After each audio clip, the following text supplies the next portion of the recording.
All right, so you may have heard I was gone. You might have noticed your daily ritual of watching Zealandisms multiple times a day. It deteriorated, and for that I can only apologize. I promise I will never leave you again.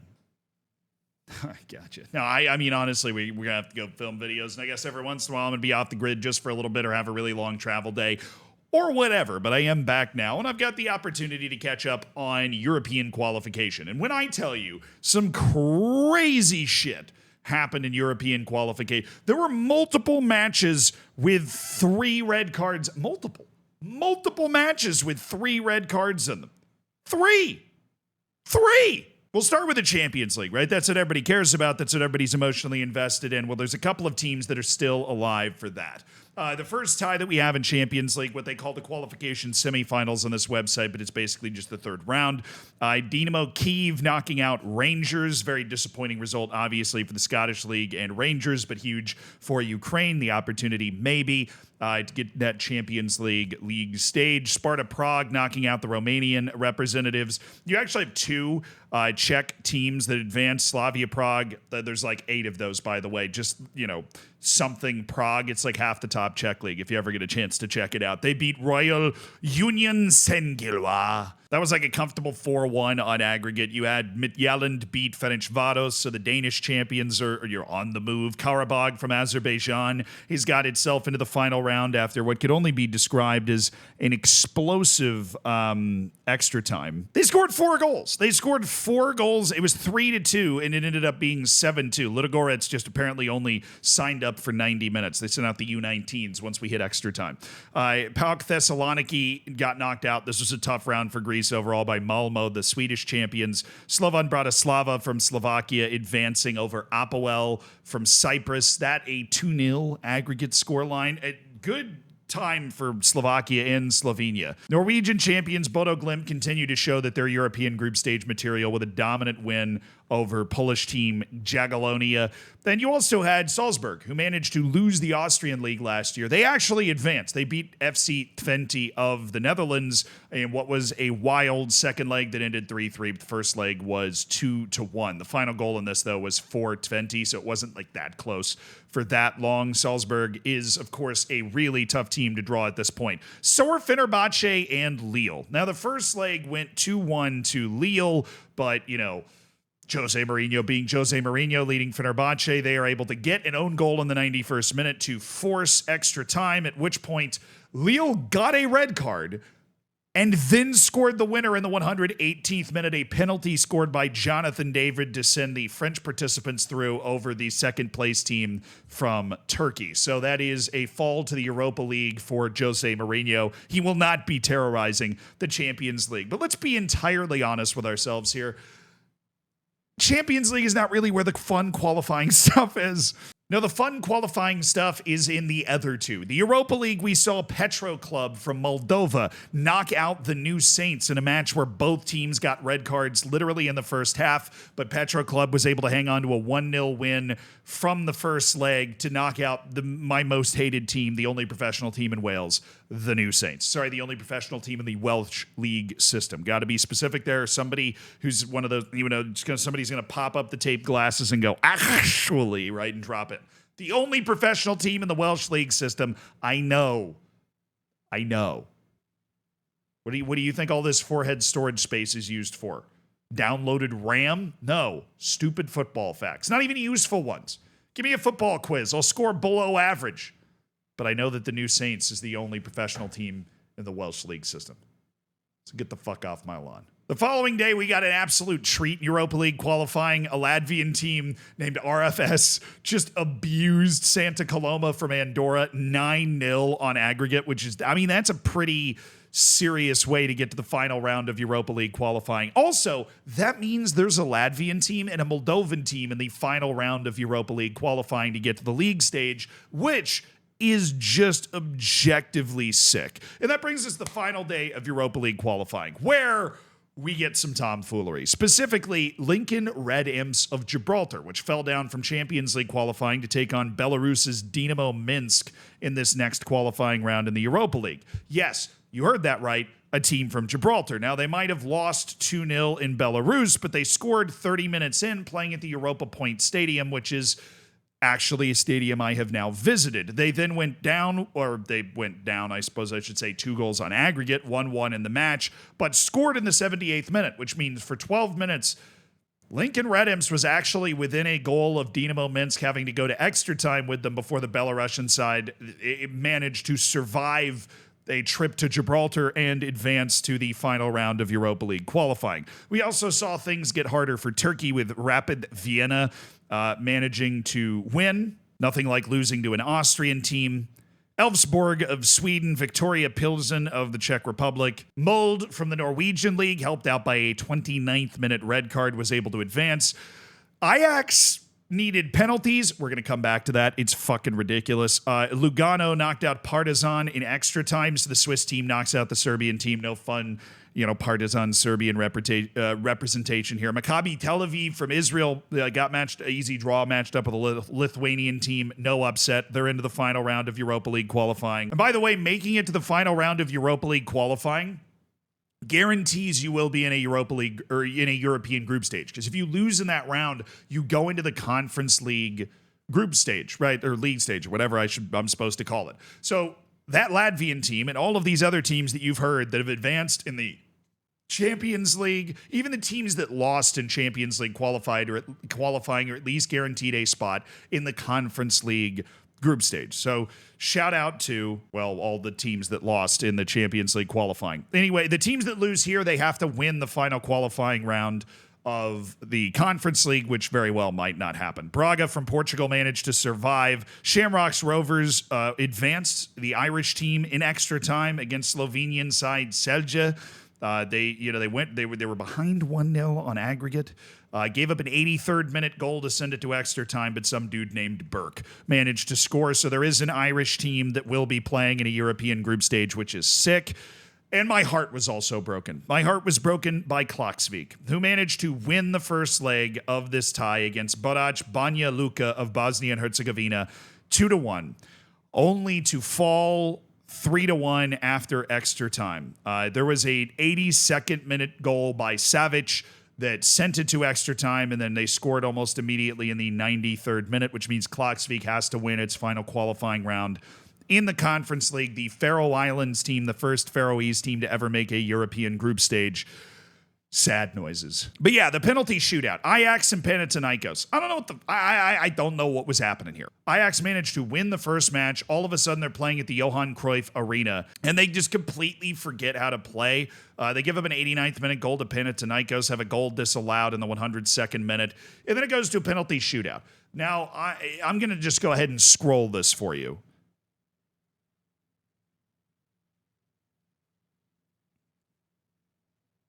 Yeah, I don't know. 17 rounds of penalties. Makes absolutely no sense. That's the longest one I've ever seen. You want to know what's really particularly ridiculous about this is it wasn't just terrible goalkeeping.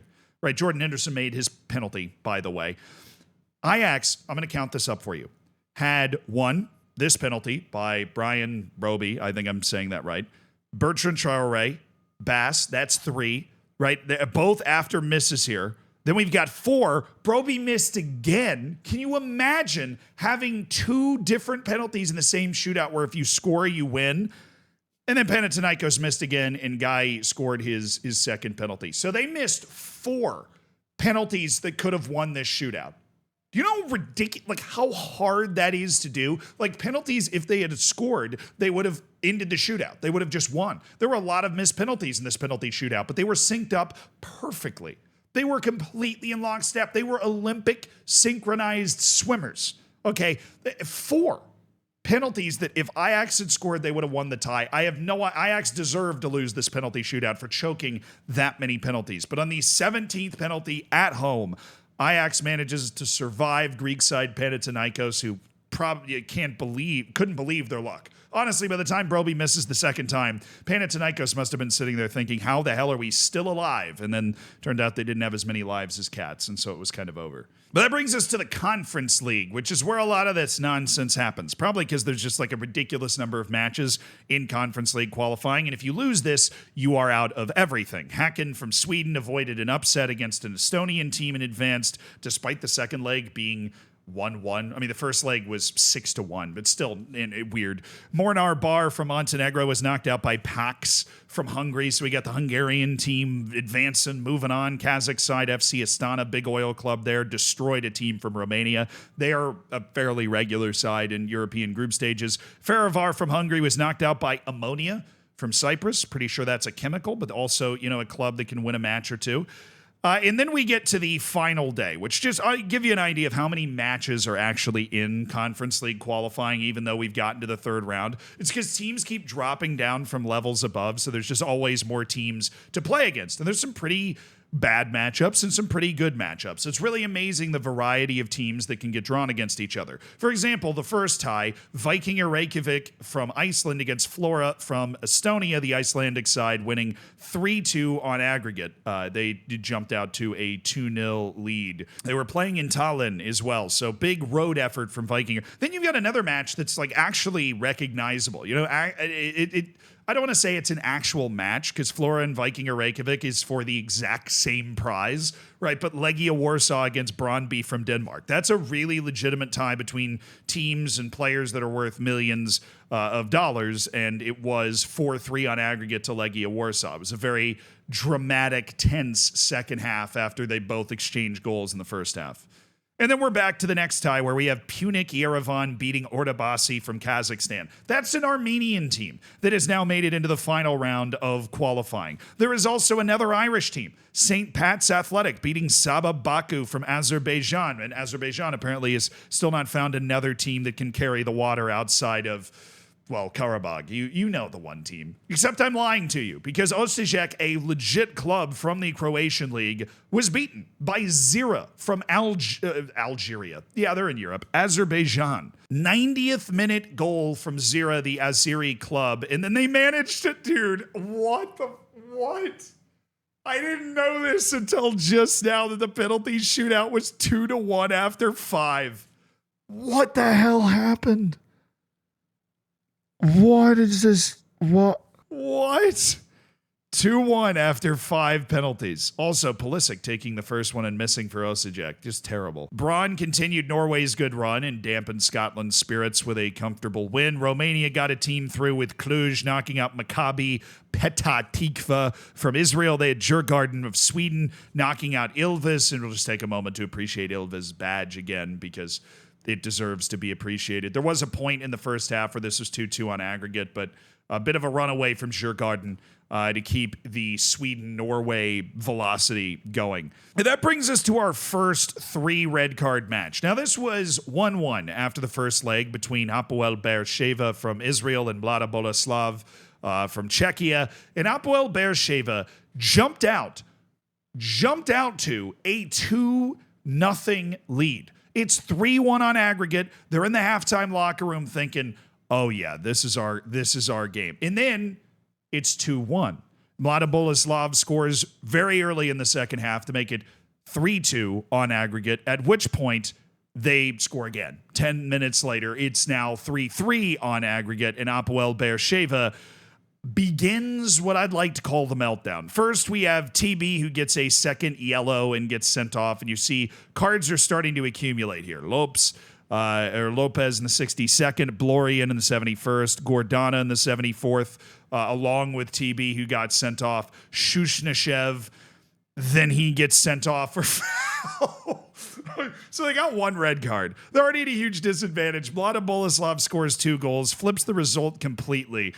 And then you know what? You've already gotten 2 red cards. You might as well just yeet it. Elias, 10 minutes into stoppage time, gets sent off for a straight red. But the card accumulation in this second half from Hapoel Beersheva, utterly ridiculous and a huge turnaround from Mlada Boleslav. And again, that is not the only one. Nearly a huge surprise with Ostrava, Baník Ostrava from the Czech Republic, hanging with Copenhagen.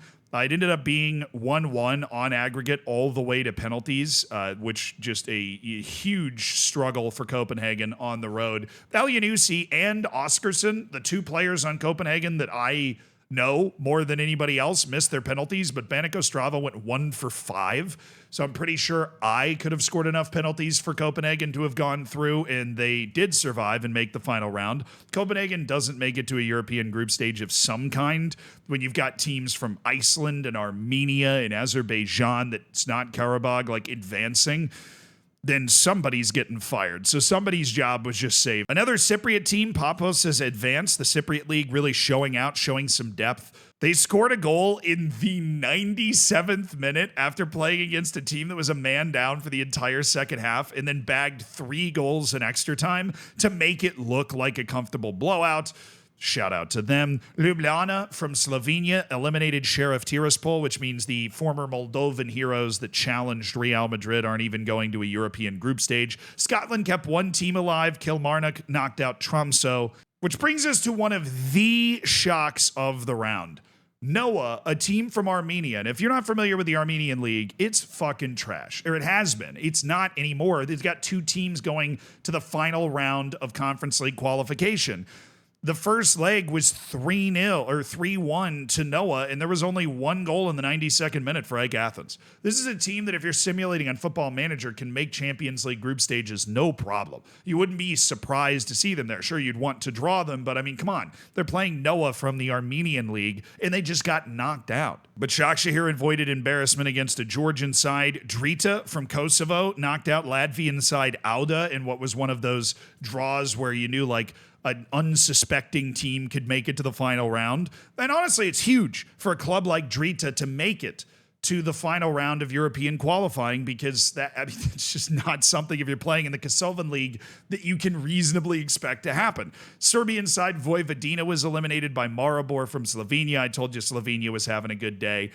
They won it on penalties. They're the only people that we've seen that actually made all of their penalties, and Vojvodina made only half of them, so in the mud. Zrinski from Bosnia and Herzegovina advanced. That's a club from they're the only Bosnian club remaining in the in this competition, at least from this tier. Ghent knocked out Silkeborg from Denmark in one of those matches that was definitely one to circle. Like you'd watch this match and see a lot more quality than you'd expect. And of course, the way this works, there was crazy drama, 93rd minute goal, 118th minute winner for Ghent to be able to advance to the next round. But perhaps nothing compared to this disaster class. St. Gallen from Switzerland against Śląsk Wrocław of the Polish League. Now, this was 2-0 to St. Gallen. But now we're playing in Poland. And even though they were playing at home, they didn't get the home field advantage. Disallowed goal in the 10th minute, and St. Gallen scored, which meant it was 3-0 on aggregate. Okay, 3-0. Then they score 3 goals in like 6 minutes, 7 minutes, math. And all of a sudden, it went from 3-0 to 3-3 on aggregate. That's how fast that changed in Poland. I mean, the fans must have been going absolutely berserk. The team can't believe their luck. And then you get to the second half, and Petkov gets sent off. And then Nahuel gets sent off. And then St. Gallen scores in the 108th minute. We are not in extra time. Bro, I don't even know what was going on here, right? I was rafting down a river. I have no clue, right? But they've pulled off this miraculous comeback, and they fumbled the bag so hard. 2 red cards. And then a penalty. They didn't even score from the run of play. They get a penalty and score it, and I'm assuming a frustration red card here. Get all the way to the 114th minute of play. There's no explanation for what the hell was going on, but over 45,000 fans saw a match of epic proportions in which the Swiss team was able to advance. Then consecutive matches that had penalty shootouts, the Polish side, Wisla knocking out Trnava, Spartak Trnava, and then the Finnish side, HJK, avoiding an upset against Gadjet of Montenegro. And because this happened in basically every match in the Conference League, Gadjet scored in the 94th minute, right, to force extra time, and the penalty shootout only went 6 penalties. Now, There was an opportunity for Gadjet to, I think it's Gadjet. Yeah, for Gadjet to have won this match. They missed that penalty, and then heartbreakingly, they missed the next penalty as well. And they went from, if we score this, we win, to now we have lost, which, yeah, that sucks. Especially at home.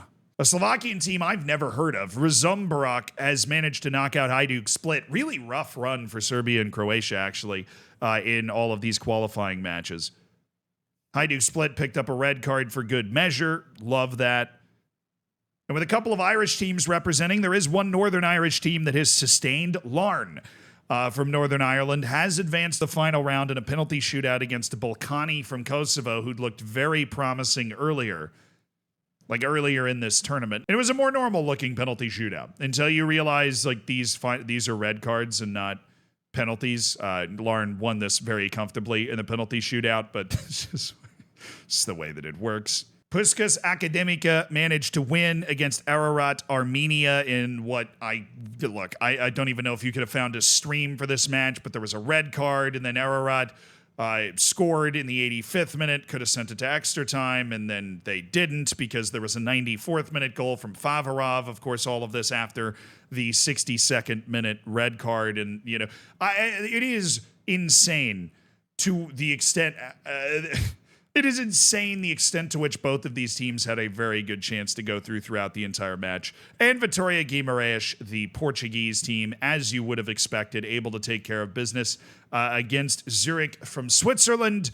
You are now caught up on everything that happened in European competition, including 87 red cards and 89 goals after the 90th minute, and a lot of missed penalties. Have a good one.